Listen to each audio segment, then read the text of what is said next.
함께 읽겠습니다. 로마서 6장 6절에서 11절까지의 말씀입니다.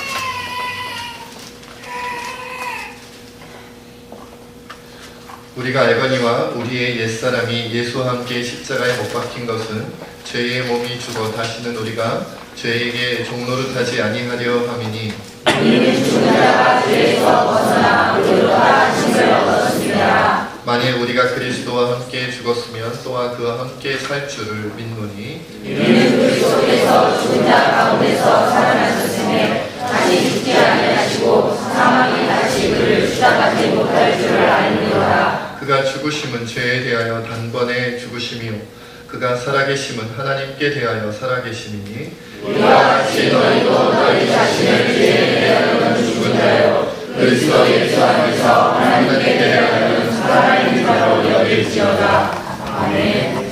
기도하겠습니다. 하나님, 오늘도 참으로 연약하고 부족한 제가 오직 주의 은혜로 하나님의 말씀을 전합니다. 특별히 오늘은 예수 그리스도의 부활을 기억하고 기뻐하는 부활 주일로 드립니다. 이 말씀이 정말 살아 숨쉬는 우리 안에 우리의 삶을 변화시키고 우리의 인생을 새롭게 하는 부활의 말씀이 되게 하여 주시옵소서. 성령께서 이 시간 충만히 역사하여 주옵소서. 감사하며 예수님의 이름으로 기도하옵나이다. 아멘. 부활은 여러분들 잘 아시는 것처럼 죽었다가 다시 살아나는 것이죠. 죽었다가 다시 살아나는 것이 바로 부활입니다. 그런데 무엇이 죽고 무엇이 사느냐, 이것이 오늘 말씀의 중요한 주제입니다. 무엇이 죽었느냐. 물론 이제 여러분이 죽었죠. 다 지금 죽으셨다가 살아나신 분들이 여러분 앉아 계시는 건데, 오늘 본문 6절로 7절 말씀을 우리 함께 한번 읽어보겠습니다. 6절 7절입니다. 시작. 우리가 알거니와 우리의 옛사람이 예수와 함께 십자가에 못 박힌 것은 죄의 몸이 죽어 다시는 우리가 죄에게 종노릇하지 아니하려 함이니 이는 죽은 자가 죄에서 벗어나 의로다 하심을 얻었습니다. 아멘. 오늘 말씀은 뭐라고 얘기하고 있냐면, 우리가 무엇이 죽었느냐, 어떻게 죽었느냐 하면 죄에게 종노릇하던 옛사람이 죽었다, 이렇게 표현되어지고 있어요. 죄에게 종이었단 말이에요. 노예였어요. 노예였는데 붙들려 있는, 마치 결박당한 것처럼 이리 끌려가고 저리 끌려다니던 우리가, 그런 모습이 옛사람이 우리의 모습이었는데 그가 죽었다는 거죠. 그래서 우리가 죄의 종노릇할 때는 종이기 때문에 죄에서 벗어나고 싶어서 벗어날 수 있었을까요? 없었을까요? 네? 없었죠. 결박당해 있고 끌려다니는데 오른쪽으로 끌고 가면 오른쪽으로 끌려가고 왼쪽으로 끌고 가면 왼쪽으로 끌려가는, 그것이 바로 우리 모습이었어요.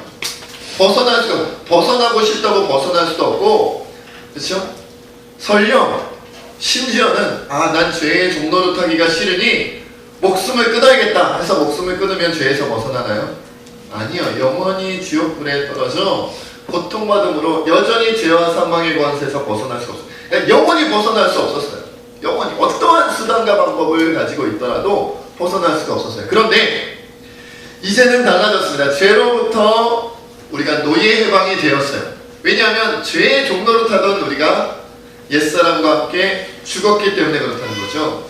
그러니까 죽었으면 다시는 종노릇하던 죄인의 모습은 살아날 수가 없는 거죠. 또 우리 다시는 죄에게 종노릇할 수 없는 그런 존재가 되었습니다. 여러분 기쁘시죠? 네. 우리가 이제는 죄에게 종노릇하지 않아도 되는 존재가 된 거예요. 이제는 죄가 우리를 끌고 다닐 수가 없습니다. 걱정하지 않고 죄 짓지 않으셔도 됩니다. 죄를 안 저지르면 큰일 나. 죄를 짓지 않으면 우리가 이 세상 살아갈 수가 없어. 죄를 짓지 아니하고는 우리가 이 세상에서 성공할 수가 없어. 죄를 짓지 않으면 우리는 이 세상에서 승리할 수가 없어. 이것이 불안한 인간의 마음이거든요. 그러나 이제는 죄를 짓지 않아도 됩니다. 이게 무슨 소린가 싶으실 수도 있어요. 여러분, 우리가 세상을 살아가면서 죄 없이 살아갈 수가 있겠습니까? 쉽지가 않습니다. 쉽지 않은 게 아니라 거의 불가능에 가깝습니다. 여러분 장사할 때, 아니면 사업을 할 때, 아니면 직장 생활을 할 때, 학교에서 공부할 때 여러분 정말 모든 것을 정직하고 모든 것을 깨끗하고 모든 것을 순리대로 모든 것을 규칙대로 규범대로 법률대로 우리가 다 지키면서 해야 합니까? 여러분 그렇게 사세요? 그렇게 살아오셨어요? 아무런 걱정도 없이 그리고 남을 미워하지도 않고 남을 헐뜯지도 않고 비판하지도 않고 남을 속이지도 않고 거짓말도 안 하고 그렇게 지금까지 살아오셨으니까 그렇게 살고 계신가요? 왜 못하세요? 왜 못하셨어요? 왜요? 그렇게 살면 안 된다고 생각합니다. 장사하는데 어떻게 안 속이고 장사를 해? 사업을 하는데 어떻게 속이지 않고 사업을 해? 어떻게 세상을 살아가면서 남을 미워하지 않을 수가 있고 어떻게 세상 살아가면서 남을 비판하지 않을 수가 있고 어떻게 깨끗하게만 순결하게만 어떻게 살아? 그랬다가 장사 망하고 그랬다가 사업 망하고 그랬다가는 오히려 뭐예요? 이 세상에 연약한 자, 부족한 자, 힘없는 자와 함께하면서 그들을 품어주고 그들을 사랑하면서 살다 보면 나도 같이 예수 말대로 표현대로 왕따 당해 죄를 저지르지 않고는 못 사는 것처럼 우리가 생각한단 말이죠. 어느 정도는 죄가 필요해. 죄를 저지르면서 살아야 먹고 살 수 있어. 이게 우리 마음이야. 여러분 부활주일날 아마 많은 교회에서 부활에 대하여 말씀이 선포가 되겠죠.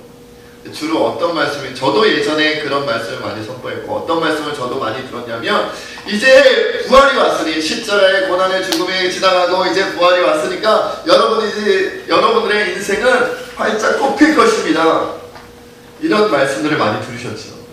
그런데 우리가 경험해야 하는 부활의 감격 중에 가장 커야 하고 가장 우리가 놀랍게 받아들여야 되는 건 뭐냐면 우리가 죄로부터 죽어 새 사람으로 태어난다.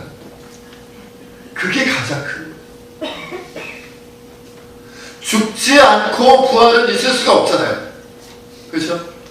논리적으로 죽지 않은 사람이 다시 살아날 수는 없는 거잖아요. 무엇인가가 죽었기 때문에 누군가가 죽었기 때문에 다시 살아났다고 표현하는데 그런데 그 죽은 자가 누구냐면 나였는데 나라는 존재가 어떤 존재였냐면 죄에게 종노릇하는 존재였어요. 죄가 없으면 살아갈 수 없는 존재였어요. 죄가 끌고 다니는 대로 끌려다니면서 살았던 사람이라는 거죠. 죄가 없으면 하루도 살아갈 수 없는 사람이었는데 이제는 죄 짓지 않아도 돼요. 죄를 짓지 않아도 여러분들이 이 세상에서 성공할 수 있고 죄를 짓지 않아도 이 세상에서 승리할 수 있고 죄를 짓지 않아도 이 세상에서 얼마든지 살아갈 수 있는 존재가 여러분 되었다는 거예요. 그것이 우리가 맞이한 부활의 가장 큰 감격이고 기쁨이고 즐거움입니다. 여러분이 이 세상에서 뭔가 성취할 수 있게 되었다. 이제는 더 이상 우리가 두려워하거나 걱정하지 않고 염려하지 않고 여러분 이제는 우리가 살아갈 수 있게 됩니다. 죄 없이.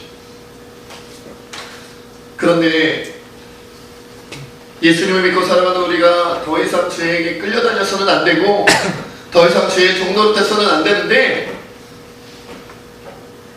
어째서 하나님께서는 오늘 이 말씀 우리에게 주셨을까요? 필요가 없는 말씀이라면 여러분 이미 다 끝난 거잖아요. 그렇죠? 모든 것이 다 끝났어요. 여러분 유치원을 졸업한 사람에게 유치원 책을 가져다 주는 게 의미가 있을까요? 초등학교를 졸업한 사람에게 초등학교 교과서를 갖다 주는 게 의미가 있습니까? 중학교를 졸업한 사람에게 중학교 교과서를 갖다 주는 게 의미가 있을까요? 여러분 이미 그 과정을 지나갔으면 더 이상 필요가 없는 거예요. 필요 없는 가르침이고 필요 없는 내용이란 말이에요. 그런데 우리는 이미 죄에 대하여 죽었고 예수 그리스도와 함께 다시 살아나 부활을 했는데 주님은 오늘 이 말씀을 누구에게 주셨어요? 우리에게 주셨어요. 왜 쓸모없는 말씀을 주셨을까요?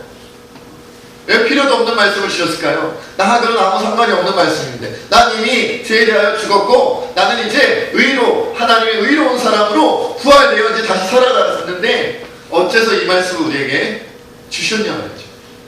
왜 주셨을까요? 네, 죄에 대하여 죽었고 해방됐는데 다시 돌아가고 싶은 마음이 우리에게 있기 때문에 주신 거예요. 여러분 마치 출애굽했던 이스라엘 백성들이 광야에 40년 생활을 하면서 어디로 돌아가고 싶었어요? 다시 애굽으로 돌아가고 싶었지. 나는 애굽으로 가고 싶어. 애굽에서 먹던 고기가 생각나고 애굽에서 즐기던 것들이 생각이 난다. 비록 노예 생활을 했지만 자유가 없었지만 그때 그 모습이 나에게 너무 익숙하고 나에게는 너무 오히려 거기서의 삶이 더 동경이 된단 말이에요. 죄 짓고 살던 그때 그 모습이 더 낫다는 거예요. 죄 없이 하나님의 백성으로 자유롭게 깨끗하게 살아가는 것보다 죄 짓고 살아갈 때가 더 좋았다, 이런 마음이 우리에게 아직 남아있더라는 것이죠.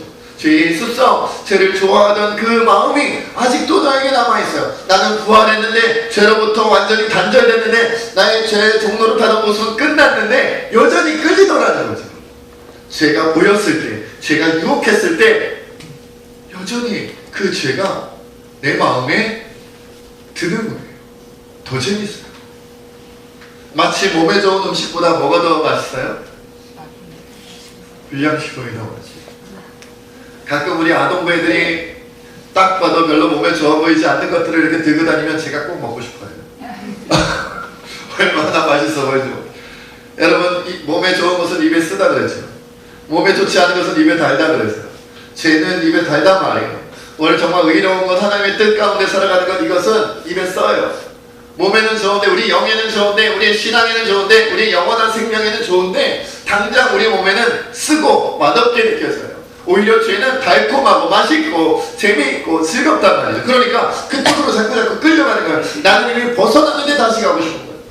벗어났는데 다시 가고 싶은 거예요. 다시 그 흙탕물 속으로, 그 진흙탕 속으로 다시 들어가고 싶은 마음이 우리에게 여전히 있다는 거죠.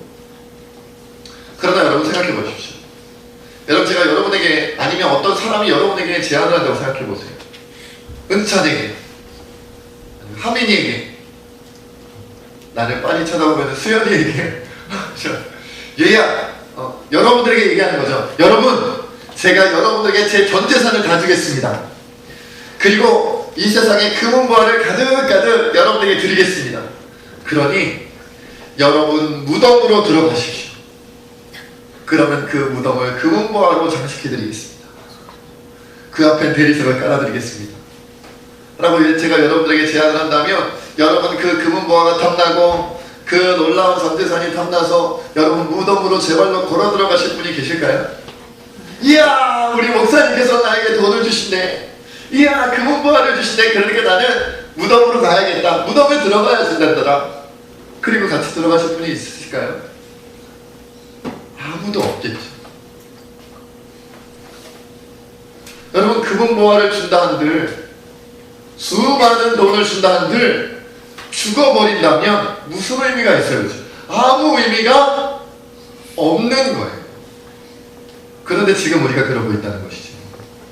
이미 건전해 주셨어요. 우리 주님이 건전해 주셨습니다. 예수 십자가의 고난과 그 죽음으로 말미암아 여러분을 건져주셨고 이제 새롭게 해주셨어요. 이제 살아나게 되었다는 거예요. 죄에 더 이상 정노릇하지 않아도 되는 존재로 만들어주셨단 말이에요. 그런데 죄가 부를 때에 내가 너에게 이 세상에 즐거움을 줄게, 내가 너에게 이 세상에 재미를 줄게, 내가 너에게 이 세상에 좋은 것들을 줄게 라고 우리를 유혹할 때 그들이 요구하는 건 뭐예요? 죄가 우리에게 요구하는 것, 사단이 우리에게 요구하는 건 뭐예요? 우리의 죽음이고 지옥인데 우린 거기 끌려간다는, 이미 부활의 경험을 해야 이미 하고 있는 우리가 그렇게 끌려간다는 거죠. 여러분, 주일날 예배 드리는 게 재밌습니까? 놀러 가는 게 재밌습니까?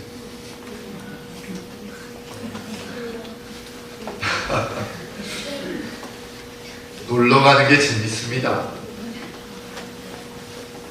저는 초등학교 2학년 때 교회를 다니기 시작한 이후부터 주일날 놀러 가본 기억이 없잖아요. 여러분은 있으십니까? 있으시군요. 여러분, 주일날 놀러 가는 게 재밌겠어요? 예배 드리는 게 재밌겠어요? 이 세상에서 선한 일을 하는 게 재밌겠습니까? 이 세상에서 악한 일을 하는 게 재밌겠어요? 악한 일이 훨씬 재밌고, 악한 일이 훨씬 즐겁고, 악한 일이 훨씬 우리의 마음에 끌려요. 우리 마음에 끌려요. 그러나 그 길의 마지막은 사망, 죽음이에요. 많이 주는 것 같고, 좋은 것을 주는 것 같고, 모든 것을 주는 것처럼 여겨지고, 거기 있으면 안정감을 느끼고, 거기 있으면 평안함을 느끼고, 거기 있으면 내가 많은 것을 누리는 것 같아서 기분이 좋아지지만 마지막엔 죽음이에요. 우리를 잡아먹기 위해서 살찌우는 거예요. 마치 우리가 소를 잡아먹기 위해서, 돼지를 잡아먹기 위해서 뭘 줘요? 굶깁니까? 여러분 돼지 잡아먹으려고 굶기는 거 보셨어요? 소를 잡아먹으려고 굶기는 거 보셨어요? 아니에요. 잡아먹겠다는 그 순간 내가 이 고기를 잡아먹으리라, 이 소를 잡아먹으리라, 이 돼지를 잡아먹으리라는 결단이 선 다음부터 잘 먹입니다. 막 먹입니다. 잘 자라야 먹을 것도 주고 잠도 재워주고 막 영양제도 주고 난리가 납니다. 그리고 나서 어떻게 합니까? 잡아먹습니다. 죄가 우리를 그렇게 요구합니다. 죄가 우리를 잡아먹으려고, 사단이 우리를 잡아먹으려고 이 세상에 좋은 것 주고, 이 세상에 즐거운 것 주고, 이 세상에 재미난 것 주고, 이 세상에 풍요로운 걸 줘요. 그러나 마지막은 우리를 잡아먹으려는 거예요. 우리는 부활했어요. 우리는 죄로부터 단절했어요. 이제 우리는 죄에게 더 이상 종노릇하지 않아도 돼요. 우리에게 먹여주겠다고 하면 우리가 선포해야 돼요. 날 잡아먹으려고 이 사단은. 나를 어디 잡아먹으려고? 나는 하나님의 자녀다. 난 그리스도인이야. 난 하나님의 백성이다. 너는 나를 잡아먹을 수가 없어. 불량식품 아무리 맛있는 건 나에게 갖다 줘도 거부하겠다. 나는 하나님의 사람. 난 영원히 하나님과 살 사람이야. 난 예수 그리스도와 함께 영원히 살 사람이기 때문에 난 너의 것이 필요 없다 라고 여러분이 선포하셔야 돼요. 승리하셔야 되는 거예요. 아멘. 거짓말 안 하면, 사기치지 않으면, 편법을 쓰지 않으면, 불법을 쓰지 않으면 장사도 잘 안 될 것 같고, 사업도 잘 안 될 것 같고, 학교 공부 컨닝 안 하면 안 될 것 같고. 여러분의 사회생활 가운데 뭔가 너무 정직하게만 하면, 너무 바르게만 하면, 너무 깨끗하게만 하면, 너무 주님의 말씀대로만 하면 큰일 날 것 같지만, 그러지 않아도 되는 존재로 여러분은 죄에서 죽었고 다시 부활하셨어요. 그렇게 살지 않으셔도 돼요. 아니 그렇게 사시면 안 되는 존재예요. 이제 여러분은 격이 다른 존재가 되었어요. 수준이 다른 존재가 되었어요. 이 세상에서 여러분 만약 어떤 사람이 예수 그리스도를 믿지 않고 살아간다면 그 사람 편법을 좀 쓰면서 살아야 됩니다. 솔직히 불법을 좀 쓰면서 살아야 됩니다. 왜요? 돕는 분이 없잖아요. 함께 하시는 분이 없잖아요. 혼자 먹고 살아야 된다. 혼자 이겨내야 돼. 혼자 승리해야 되는데 어떻게 내버려둘 수 있겠어요? 그러나 예수님을 믿는다면, 하나님의 백성이라면, 그리스도인이라면 그는 더 이상 죄 가운데 머무르지 않아도 돼요. 이 세상에서 먹고 살 방법을 찾기 위해서 편법과 불법과 거짓된 것과 악한 것을 쫓아갈 필요가 없습니다. 왜요? 주님이 여러분과 함께 하시기 때문에. 별로 기쁘지는 않으시죠? 사실 별로 기쁘지는 않습니다. 주님이 부활하셨으니 여러분에게 억만금을 가져다 주실 겁니다. 이래야 기쁜데, 그렇죠? 주님이 부활하셔서 여러분들에게 어마어마한 것들을, 금은부활을 주실 겁니다. 이래야 기쁜데, 죄 짓지 않고 사셔도 됩니다. 이게 별로 기쁘지는 않죠. 그러나 제가 늘 말씀드리는 것처럼 주님의 나라에 가면 깜짝 놀랄 겁니다.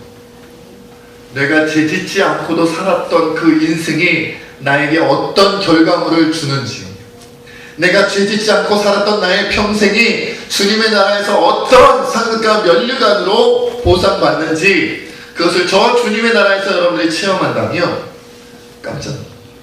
왜요? 생각보다 클 것이기 때문에.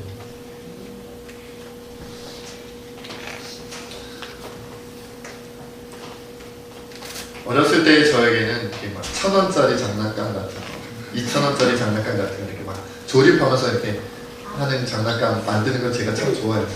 너무 좋아했어요. 근데 어릴 때는 돈의 액수를 잘 모르니까요. 그렇죠? 여러분 누가 1,000원짜리 주면 좋아하고 10,000원짜리 주면 비슷하게 되네요. 1,000원짜리나 10,000원짜리는 종이 한 장이니까. 만약에 100원짜리로 만원어치만큼 주고 말이죠. 1,000원짜리로 한 장 1,000원짜리 딱 주면 종이 지폐가 더 귀한 줄 알고 막 기억들이 나요. 뭐가 더 귀한 건지, 뭐가 더 많은 건지 그런 개념이 없었던 거죠. 어떤 것이 더 좋은 건지 모르는 거예요. 어릴 때는 그렇던 거죠. 여러분, 어떤 세미나에서 강사한 분이 20달러짜리 지폐를 높이 쳐들고 사람들이 얘기를 했다고 합니다. 20달러면은 우리나라 돈은 어느 정도 될까요? 2만 원 정도 되나요? 100달러짜리를 올릴까요? 10만 원. 어떤 강사분이 100달러짜리를 이렇게 높이 쳐들고 사람들이 얘기했습니다. 아무나 원하는 분이 있으면 이 100달러짜리 10만 원짜리를 드리겠습니다. 갖고 싶은 거 있습니까? 제가 진짜 돈을 꺼내들고 만나가지고 궁금하는 거 그랬더니 막 여기저기서 손을 내. 전부 다 손을 내. 저에게 주세요. 저에게 주세요. 저에게 주세요. 잠깐만 그러면 잠깐만 기다려 주시기 바랍니다. 이 강사분이 100달러짜리 지폐를 막 꾸기는 거예요. 접고 막 꾸기고 그리고 다시 펼쳐들고 이렇게 얘기해요. 자, 깨끗했던 100달러짜리 지폐가 굉장히 지저분해졌습니다. 구겨졌어요. 그런데도 이 돈을 갖기 원하십니까? 갖고 싶으신 분이 있으십니까? 라고 사람들에게 물어봤더니 그럼에도 불구하고 여러 사람들이 막 여기저기서 갖고 싶다고 막 난리가 나요. 강사분이 좋습니다. 이번엔 정말 확실하게 합시다. 그런데 이 종이돈을 바닥에다 발로 막 밟는 거예요. 밟고 막 진리기고 막. 그리고 나서 다시 100달러짜리를 펼쳐들고 사람들에게 묻습니다. 내가 여러분들 이 돈을 아주 그냥 밟아버렸습니다. 아주 그냥 짓밟혔습니다. 이 돈이. 그런데도 이 100달러짜리 10만원짜리 지폐를 갖기 원하십니까? 그랬더니 사람들이 뭐라 그랬을까요? 에이 지저분합니다. 저는 안 가질래요. 라고 했을까요? 너도 나도 아니 발로 한 번 더 밟으셔도 제가 가지렵니다. 더 밟으세요. 밟고 저를 주세요. 여기저기서 막 제가 갖겠습니다. 라고 막 사람들이 소리를 지르더라고요. 여러분 100달러짜리 지폐를 구겼다고 해서 100달러짜리가 가치가 떨어지는 게 아니에요. 그 돈을 밟았다고 해서 가치가 떨어지는 게 아니에요. 우리가 어떻게 생각하고 어떻게 여겨지는 간에 여러분이 누리는 부활의 감격과 부활의 능력과 부활의 역사, 부활의 은혜, 부활의 축복은 내가 보기에 보잘것없어 보여도 크게 보이지 않아도 작은 것처럼 여겨져도 부활했다는 사실, 그리고 나도 부활한다는 사실, 내가 죄에 대하여 죽고 의에 대하여 예수님과 함께 다시 살게 되었다는 그 사실이 나에게는 별것 아닌 것처럼 느껴진다 할지라도 그 값어치가 떨어지는 게 아니에요. 여러분들이 아무리 보잘것없게 느낀다 할지라도 그것 가지고는 나는 기쁘게 살 수 없어요. 주님이 부활하셨다는 사실, 그래서 나도 부활한다는 사실, 이 사실 가지고 나는 즐겁게 살 수 없어요. 나는 행복하게 살 수 없어요. 다른 걸 주세요. 더 좋은 걸 주세요. 더 값어치 있는 걸 주세요. 라고 아무리 여러분들이 사람들에게 하나님께 요구한다 할지라도 그것보다 더 값어치 있는 건 없어요. 더 놀라운 일은 없어요. 더 큰 축복은 없어요. 이 부활이야말로 가장 큰 축복인데, 가장 놀라운 은혜인데, 그것이 바로 죄에 대하여 죽고 의에 대하여, 죄에 대하여 사망에 대하여 죽고 예수님과 함께 살게 되었다는 거예요. 여러분은 다시 태어난, 부활은 죽었다가 똑같은 사람이 다시 살아나는 것이 아니라, 부활은 종이었던 자가 죽고 하나님의 아들, 하나님의 자녀들이 다시 태어나는 것이다. 우리 시간 좀 하나님께 기도하며 나아가기를 원합니다.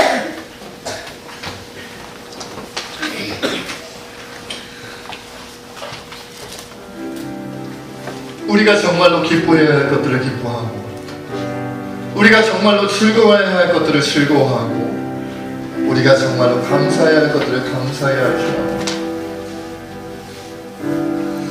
우리 이것을 좀 감사하고 즐거워했으면 좋겠습니다. 하나님, 이제는 내가 죄에 대하여 죽고 의에 대하여 살게 되었습니다.